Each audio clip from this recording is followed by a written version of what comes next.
Well, welcome to the Garage Sessions. Here with Nick Fraser, the drummer. Nick the drummer. Old colleague from Ottawa days. True fact. Old rivals. Yeah.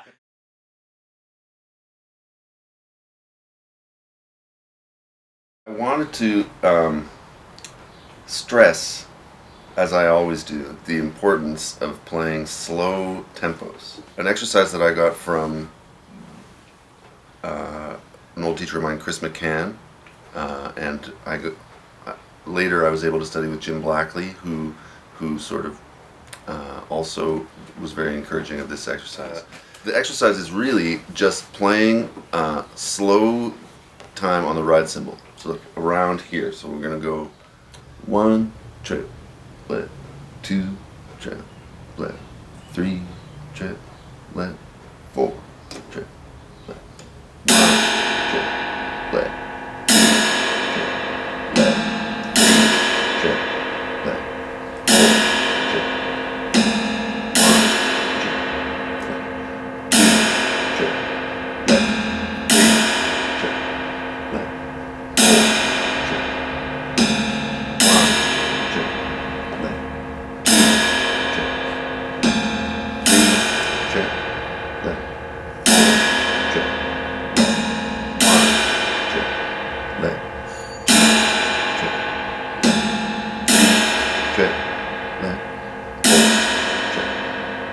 Now I don't know how slow that was, but it's pretty slow, right? It's Quarter probably, notes wise, it's super slow. Yeah. Yeah. So, and I played 4 bars on just the cymbal by itself. And if I were practicing in real life, I would play 8 bars on the cymbal itself, and then I would add the hi-hat on 2 and 4 for 8 bars. Then I would bass drum quarter notes for 8 bars, and then snare drum upbeats for 8 bars. So then by the end, it's going to sound more like 1, 2.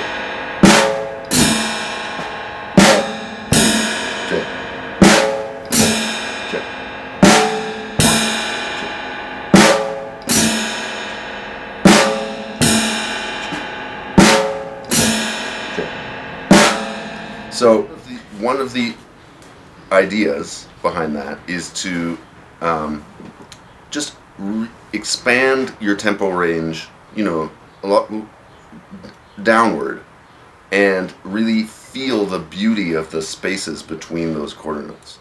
John Hollenbeck, American drummer who now teaches at McGill University in Montreal, he has a different way of practicing that in a way is even simpler.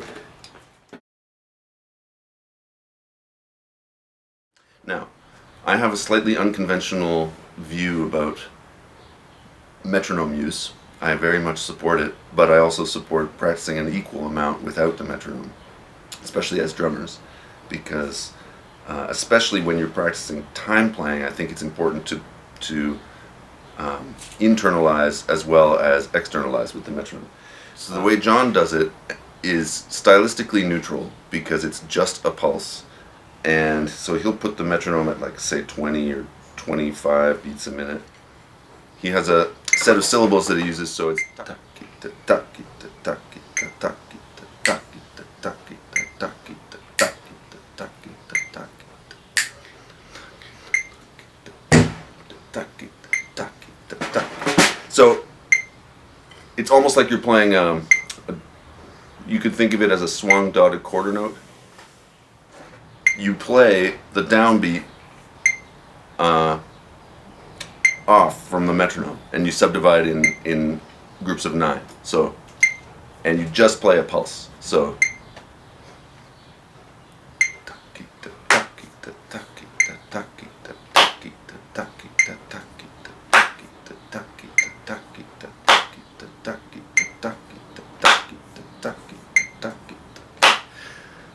that's it. That's the whole exercise. You can do it clapping, or you can do it, playing.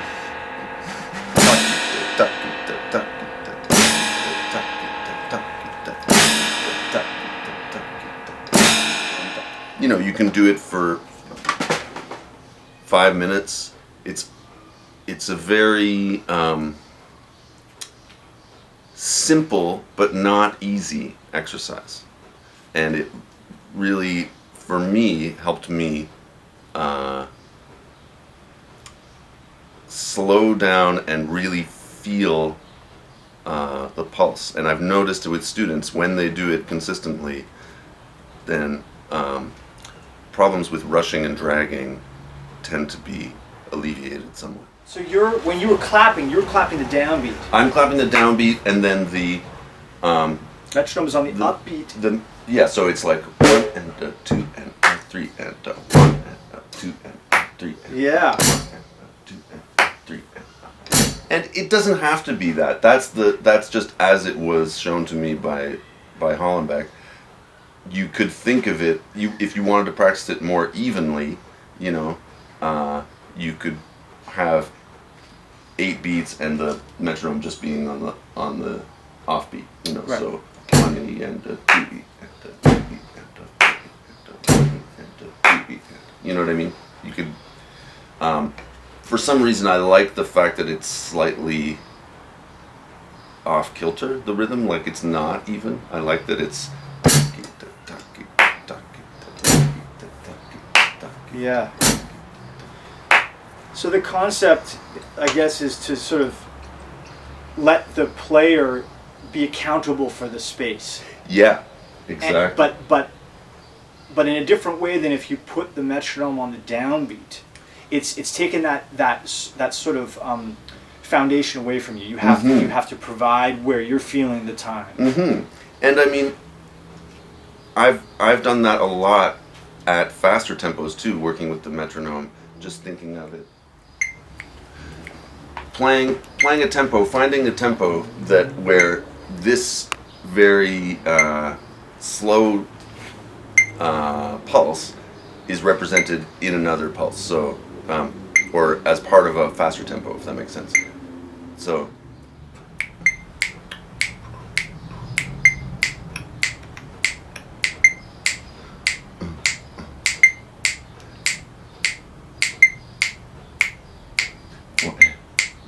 One, two, three, four.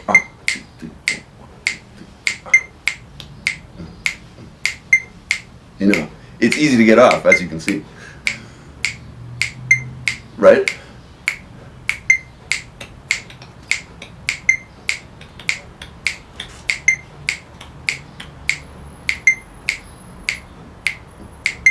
And then playing.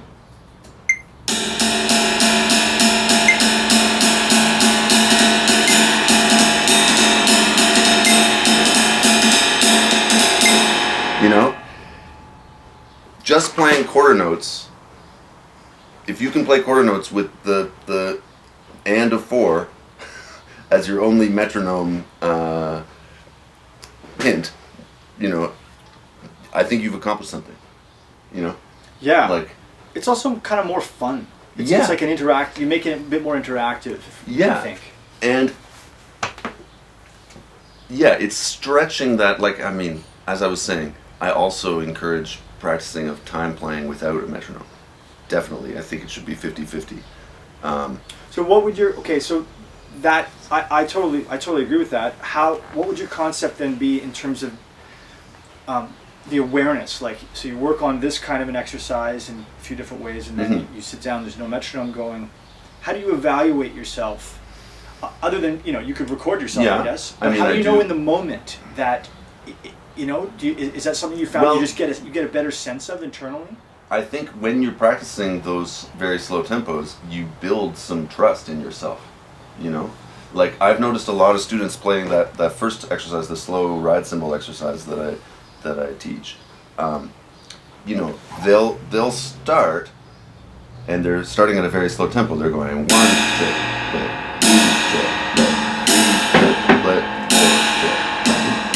right? They're playing that tempo, and then at first it's very uncomfortable because it's so slow. And then when they get to say they've done it for 7 bars, they start to feel more comfortable. And so because they're feeling more comfortable, they think, oh, I must be rushing. And then they start to pull back. Then they start to go 1 triplet.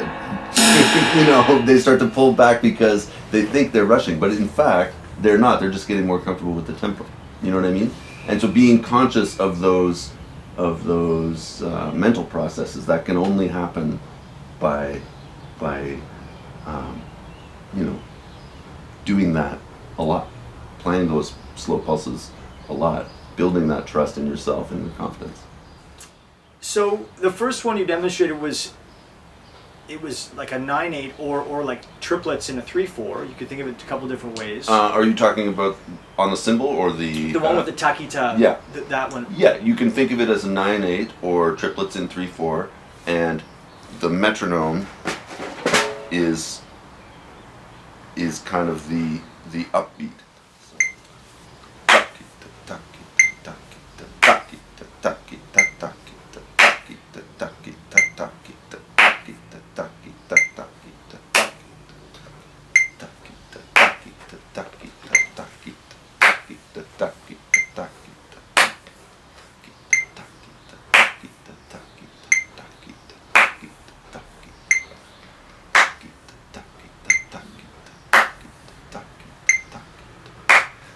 And that's the whole exercise. Again, you can do it with clapping.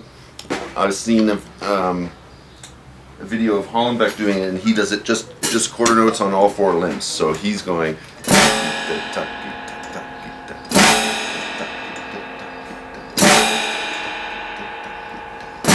And he'll do it for about 10 minutes. Now, is that with the metronome when he's playing the Yes. the kit?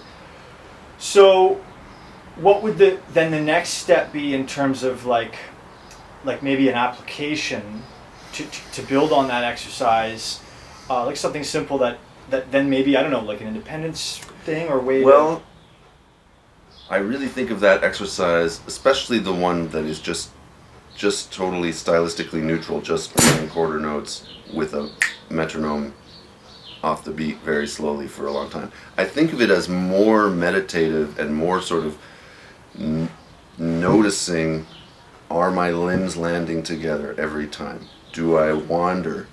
Do I rush? Do I lose focus on the time? And just trying to maintain focus on the very simplest thing. So I think of it as something that you don't necessarily want to add to.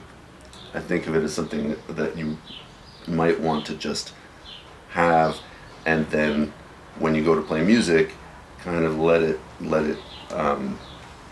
come through by osmosis. Because I get frustrated with this notion of how people use things. You know, it seems like the frame is you practice a lot of things and then you can use them on the gig. But sometimes I feel like I actually want to practice things and then forget them. I don't want to have this frame of where I'm pulling out vocabulary, you know. Right. No, good. That's great. That's all. I like the meditative thing. So this is something that maybe would be like you would use it as a regular part of your practice, maybe for a couple minutes, Mm-hmm. and it's something that, and we all know it's like never an ongoing development. You're never Mm-hmm. going to master something like this. You're always trying to That's right. to kind of reach for it. Yeah. Even just knowing that you can actually play something that slow, like, means that when you're trying to figure something out, you can actually really take it down to the bare minimum, you know? Because I feel like, again, I notice this not just in students but in myself and like in my development. Sometimes, you know, let's say there's something you're trying to learn and it is ideally going to be at quarter note equals 100, and that's a challenging tempo for that thing. So you practice it and then you slow it and you go, oh, I'm gonna slow it down, and maybe you get to quarter note 70 and you're kind of going, it's still challenging. But practicing this kind of thing has made it possible for me to go, okay, let's go to quarter note 30, you know, and actually take it apart rather than kind of struggling away at those faster tempos, you know. Yeah, actually, that was going to be my next question. Was once you say work on this at 30 BPM for a while, would you try it 5 beats a minute faster or 5 beats a minute slower? Because in my experience, there's this kind of, and again, depends on what you're working on, but there's always sort of a sweet spot, a range of tempos where something is relatively easy at. And it's not necessarily that the faster tempos are always harder. It can be the slower tempos can be harder, the faster tempos can be harder.